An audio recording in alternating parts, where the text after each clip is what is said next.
दोस्तों, एक बार की बात है। एक जंगल में एक विशालकाय बरगद का पेड़ था। एक छोटा सा परिंदा रोजाना उस पेड़ पर आकर बैठता था। एक दिन निर्भीक होकर वह एक डाल से दूसरे डाल पर बैठकर प्रकृति का आनंद ले रहा था कि अचानक से बहुत तेज तूफान आ गया। ऐसा लग रहा था कि एक एक करके सारे पेड़ टूटकर गिर जाएंगे।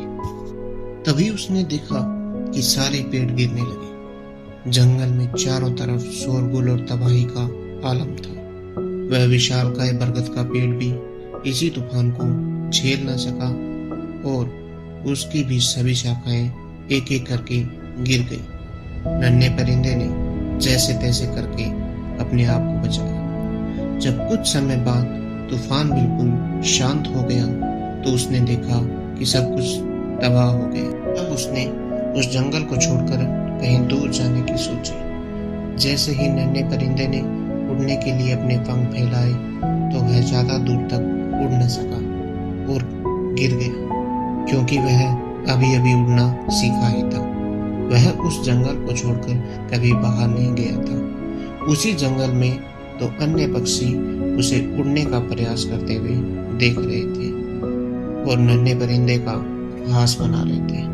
नन्हा परिंदा थक हार कर उनके पास आया और बोला कि मुझे उड़ना सिखा दो। तो वे उसकी मजाक बनाते और उड़ जाते। तभी परिंदा फिर से उड़ने की कोशिश करता और गिर जाता। वह उन पक्षियों की ओर देखता और फिर से प्रयास करता।